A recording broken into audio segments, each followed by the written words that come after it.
ये है RJ media और आप देख रहे हैं न्यूज अभी अभी, खबर, तहकीकात, हकीकत।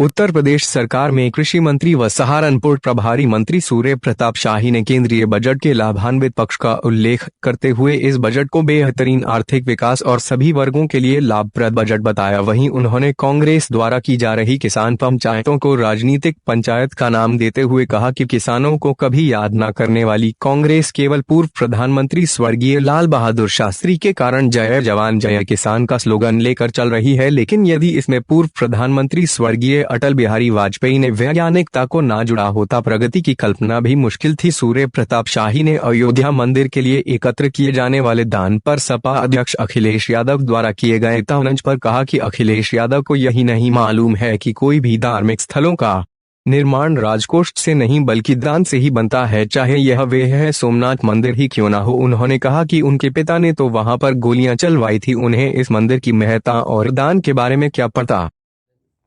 देखिए, गतिरोध को खत्म किए जाने के लिए भारत सरकार के कृषि मंत्री जी ने, वाणिज्य मंत्री जी ने, राज्य मंत्री जी ने, इन सब लोगों ने मिलकर के 12 राउंड वार्ता की। प्रधानमंत्री जी ने राज्यसभा में पूछा भी, हमारे कृषि मंत्री जी ने, कि क्या काला है ये आप बता दीजिए। जो बाहर रैलियां कर रहे हैं जिन राजनीतिक दलों के लोग, पार्लियामेंट के भीतर तो एक शब्द भी नहीं बोले कि इस कानून के भीतर खामी क्या है। प्रधानमंत्री जी, पूर्व प्रधानमंत्री मनमोहन सिंह जी सामने बैठे थे, उनको उन्होंने कहा कि जो आपने कहा था, जो आपके पार्टी वालों ने नहीं करने दिया, यही प्रियंका गांधी जी ने, राहुल गांधी जी ने, सोनिया गांधी जी ने किसानों के हित में उनको फैसले नहीं लेने दिए। उन्होंने कहा वो मैंने लिया है, इसलिए आपके पार्टी के लोगों को और आपके लोगों को कोसना है तो आप मुझको कोसिए, लेकिन कम से कम इसका तो अनुभव करिए कि जो आप नहीं कर सके, जो आपने कहा था उसको हमने कर दिया है।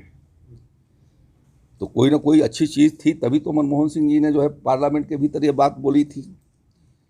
ये पुराने कानून किसानों के हित में थे तो किसान क्यों आत्महत्या कर रहा था उनकी सरकार के ज़माने में। तत्कालीन प्रधानमंत्री मनमोहन सिंह जी बदलना चाहते थे, लेकिन यही कांग्रेस के रूढ़िवादी और जिद करने वाले नेताओं ने उनको होने नहीं दिया। हमने तो देखा है पार्लियामेंट के भीतर कि किस तरीके से प्रधानमंत्री जी के हाथों से छीन करके कागज फाड़ दिए गए थे। किसान ने तो उनको रिजेक्ट कर दिया है। 5 साल वो रहे, 5 बार उनके पिताजी मुख्यमंत्री रहे, रिजेक्शन कर दिया उनको। तो उसने तो ये किसान का मैंडेट तो भारतीय जनता पार्टी के साथ है, नरेंद्र मोदी जी के साथ है। उन्होंने ये अधिकार दिया है हमें, उनके अधिकार से पार्लियामेंट के भीतर बैठे हुए हैं। कृषि कानून के ऑर्डिनेंस आने के बाद जिन राज्यों में चुनाव हुआ है, उन राज्यों में भी ये राजनीतिक दलों को किसानों ने बुरी तरह से परास्त किया है। किसान ये समझ रहा है कि किसानों का हित ऐसी कौन है। किसान को पहली बार पीएम किसान सम्मान निधि के माध्यम से 6,000 रुपये देश के 12 करोड़ किसानों के खातों में पहुंचे। यह एक व्यापक फैसला करने वाले हमारे देश के आदरणीय प्रधानमंत्री नरेंद्र मोदी जी हैं, जिसका किसान सर्व जगह स्वागत करता है। यदि उन लोगों ने ऐसा किया होता तो ये दुर्दशा देश की क्यों हुई होती। यदि वो अच्छा काम किसानों के लिए किए होते तो फिर हम कहाँ से आते। हमें अवसर मिला है, हम लोगों ने उसको किया है, मोदी जी ने उसको किया है और आगे भी करेंगे। जो जो किसानों के हित में होगा, प्रधानमंत्री नरेंद्र मोदी उस काम को करते रहेंगे।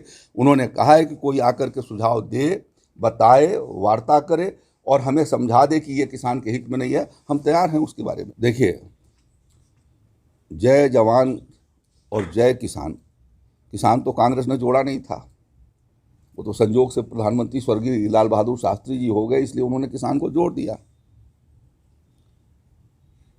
अटल जी ने उसको प्रधानमंत्री के नाते उसमें विज्ञान को जोड़ा। यदि आज साइंस और टेक्नोलॉजी नहीं हुई होती तो हमारे देश का किसान आत्मनिर्भर न हुआ होता खाद्यान्न के मामले में। हमारे वैज्ञानिकों ने, हमारे किसानों ने, हमारे देशवासियों ने जो पहल करके विज्ञान के साथ अपने को जोड़ा, आज भारत ये क्षमता रख रहा है कि हम जो है वो चंद्रमा पर पहुंचेंगे, मंगल पर जाएंगे। वो आधार हमारे तत्कालीन प्रधानमंत्री अटल बिहारी वाजपेयी जी ने रखा, और मोदी जी ने अनुसंधान के ऊपर बल दिया है कि जो अनुसंधान हो गए उससे अलग हट करके नए अनुसंधान करो जो आने वाली इस सदी को और अगले दशकों को जो है वो लाभ पहुंचा सके। इसके लिए 50,000 करोड़ रुपए। ये दूरदृष्टि होती है, देश ऐसे ही चलता है जिस काम को हमारे प्रधानमंत्री मोदी ने किया है। पर्यटन के मामले में देश बहुत तेजी से आगे बढ़ा हुआ है। आज देखिए कितना मोदी जी की सरकार आने के बाद हवाई अड्डों का विस्तार हुआ। नॉर्थ ईस्ट तक रेल लाइन नहीं खड़ी थी, चाइना बॉर्डर तक जाने के लिए सड़कें नहीं जिस देश के पास थी, जिन लोगों ने 40 साल 50 साल तक इस देश के ऊपर राज्य किया था और जिनके ज़माने में 46,000 वर्ग किलोमीटर से ज़्यादा ज़मीन जो है चीन ने संसाधनों के अभाव में कब्जा कर लिया। आज पर्यटन का कितना विस्तार हुआ है। हमारे देश के भीतर जब ये कोविड-19 लागू हुआ था तो लाखों की संख्या में विदेशी पर्यटक यहाँ पर थे, देश के भीतर थे। तो हमारे पर्यटन के क्षेत्र में आगे बढ़ा है। अयोध्या आज जो है वह दुनिया के पर्यटन का एक महत्वपूर्ण केंद्र बन गया है। प्रयागराज एक महत्वपूर्ण केंद्र बन गया है। अभी हरिद्वार कुंभ होने वाला है, उसकी पूरी तैयारी हो गई है। करोड़ों की संख्या में देशवासी और बाहर के लोग वहाँ पर आएंगे। ये तो हमारे पर्यटन के ऊपर जो फोकस किया है विगत वर्षों में, और जो इंफ्रास्ट्रक्चर, जब हमारा पर्यटक विदेश का आता था और जब हरिद्वार जाता था तो कमर टूट जाती थी उसकी। 4 घंटे 5 घंटे की यात्रा वो 10 घंटा में पूरा करता था। जब वो प्रयाग, अब यहाँ मेरठ से लेकर के और प्रयागराज का हाईवे आपकी आधी दूरी कम कर देगा। हमारे एयरपोर्ट, इसके भीतर भी 33 के करीब एयरपोर्ट्स के और विस्तार दिए जाने की बात रखी गई है। तो यही सब किया जा रहा है। जिसने पर्यटक आए उसका परिणाम आएगा।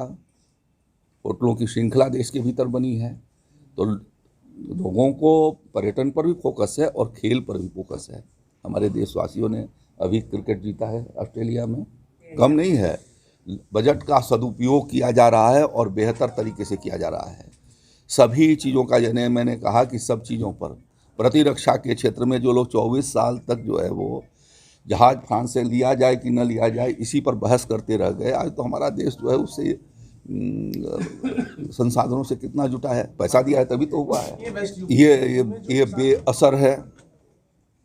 राजनीतिक पंचायतें हो रही हैं, उनको करने का अधिकार है, वो करें। और हमारा काम है कि हम किसानों के दूरगामी जो है वो फ़ायदा पहुंचाने के लिए जो कदम उठाए जा सकते हैं उनके हित में वो उठाएं। किसी किसान को कोई कठिनाई नहीं होने पाएगी। हम लोगों ने जो सिस्टम खड़ा किया है उससे किसान प्रसन्न हैं। और देश के अधिकांश हिस्सों में, 1-2 राज्यों को छोड़ दीजिए, तो कहीं कोई किसान का तकलीफ नहीं है। वाजपेयी जी ने एक बार लखनऊ में कहा था कि जो लोग मुझे सुनने आते हैं, जो सब वोट दे देते तो मैं चुनाव न हारा, बता रहा हूँ।